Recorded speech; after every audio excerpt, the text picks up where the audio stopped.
In this workout, I'm going to be building strength and muscle in my arms using this thick grip EZ bar, but working around golfer's elbow. Most people think that when you have an injury like golfer's elbow, you need to rest, but that is incorrect. We need to strengthen our body whilst working in the presence of injury. And in this workout, I'm going to show you how I do that and explain some considerations for golfer's elbow and training with other injuries.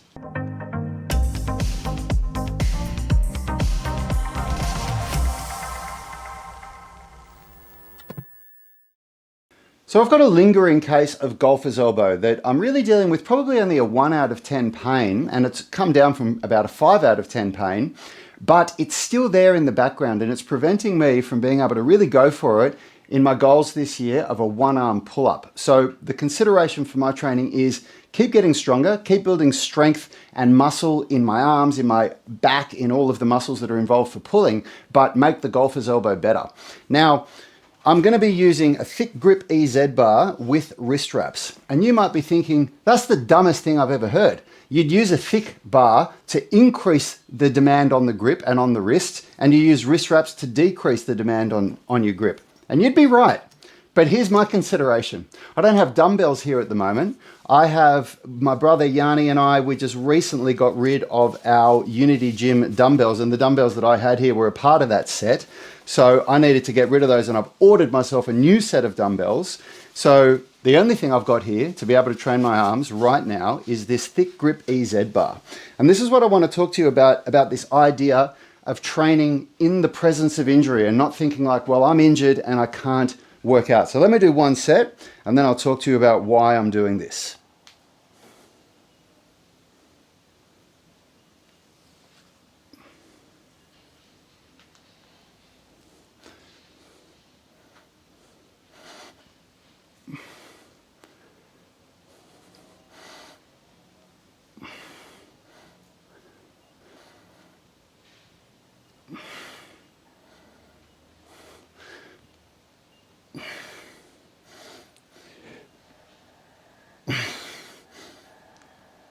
All right, first set done.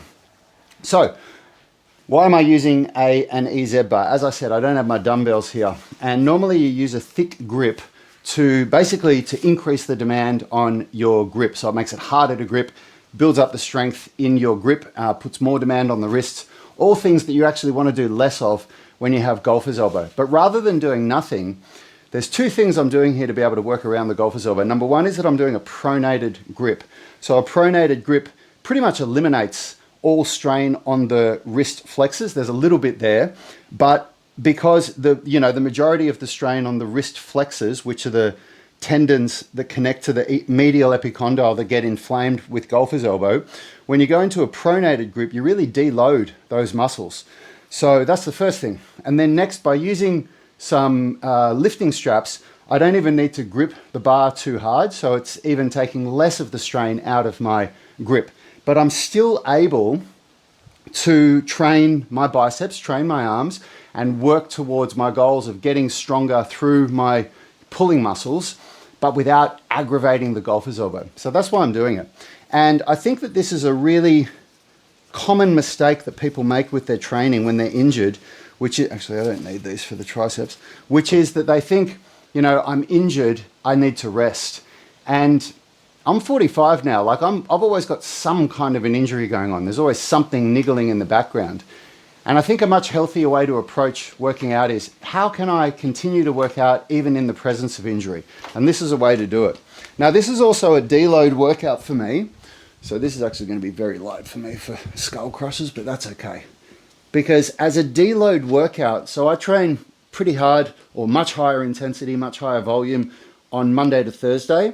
And then on Friday and Saturday, at least for my strength training, I do a deload workout, okay? And so what I would normally do is dramatically less volume. So this is a deload day for me. But rather than doing nothing at all, I still want to do something to stimulate growth, something to stimulate strength development. You know, that's what a deload workout is. You just reduce the volume, but you're still working towards your goals. And so I was thinking to myself, because I really want to, like the one thing that I haven't done in the process of rehabilitating this golfer's elbow is basically start using things like wrist wraps and start really going big on deloading those wrist flexor tendons. So that's why I'm doing this. So I just wanted to, still get a workout done. I'm only going to do a couple of sets of this. And I thought, it's an opportunity for me to share with you guys how you can work around injuries, but still keep working towards your goals. And this is these things I'm going to be using these on every single exercise that I can for the next several weeks, hopefully no longer than 8 weeks, in an attempt to completely get rid of this golfer's elbow, because it's the one thing that I haven't done. I've modified all these different exercises, like I've gone from supinated grips to neutral grips or pronated grips. I've been doing all my wrist flexor exercises. I've been really working on building up my biceps. But the one thing I haven't done is tried to deload my grip as much as I can in everything I'm doing. And so that's what I'm going to be doing now. So the only problem is that with these figure 8 lifting straps, they're not ideal for, curling. These are really, really good to use for a barbell when you're doing like deadlifts or snatch grip deadlifts or something like that. But it does make it quite hard to get any help from them when you're doing a reverse curl like this. But this idea of training in the presence of injury is, if you can learn how to do this, you're going to be miles ahead of most people with your rehab, or with dealing with injuries, I should say. I think I used to do it. I used to approach injuries like this. It was like, if you're injured, you're in the injured basket, and you're in rehab, you can't train properly.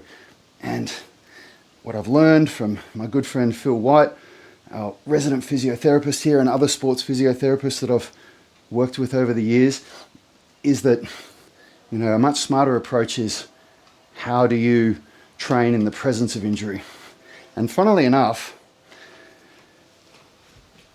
the physios that I've spoken to, they all agree that there's very few injuries where rest is the solution for it.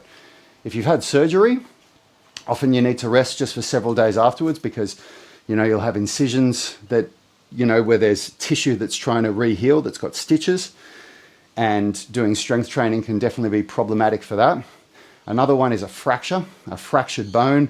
If you fracture one of your bones here and the bone's snapped, they reset the bone, and that's got to grow back together like that. So that's why they used to immobilize with a cast when you have a fracture. But for soft tissue injuries like tendon injuries and muscle injuries, which are the more common ones, like torn muscles or sprains or things like that, then strength training is really, really important. Or, for example, like what I've had, slap tears or dislocated shoulders, things like that. When your body has been put back into the right position, for example, with a dislocated shoulder, you really need to strengthen the systems to be able to hold it in place. Resting actually does really a lot of damage to you, because when you're resting, you're becoming weaker when you're in a point where you need to be getting stronger. So it's interesting. It's quite a different approach and quite a different concept than what most people are used to.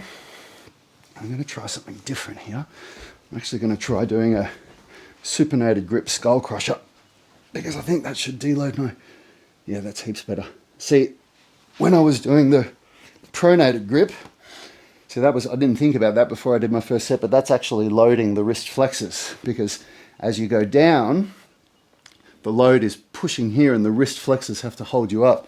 So if I go to a pronated grip like this, now I'm deloading the wrist flexors. Okay, so I'm still training the triceps, barely. This is way too light for me, but I don't really care, because I'm just doing this to balance out structural balance in my elbows. Make sure that I'm training my biceps and triceps in a 1-to-1, which I really believe you should do in every workout. You should always train push and pull in a 1-to-1 ratio.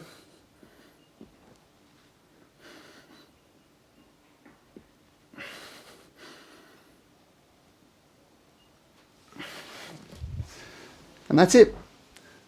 That's enough of a deload workout for me. So I've stimulated muscle growth. I've done something to keep me moving towards my goals, but I've done it in a way where I really didn't put any extra load on that golfer's elbow, and it was a deload workout. Very nice and simple. Hope you guys learned something from this. If you're dealing with golfer's elbow and you've got any questions for me, just hit me up in the comments. Go and have a look at some of our podcasts as well. We've done some really good podcasts with Phil, our physiotherapist, on golfer's elbow. And I'll see you in my next workout.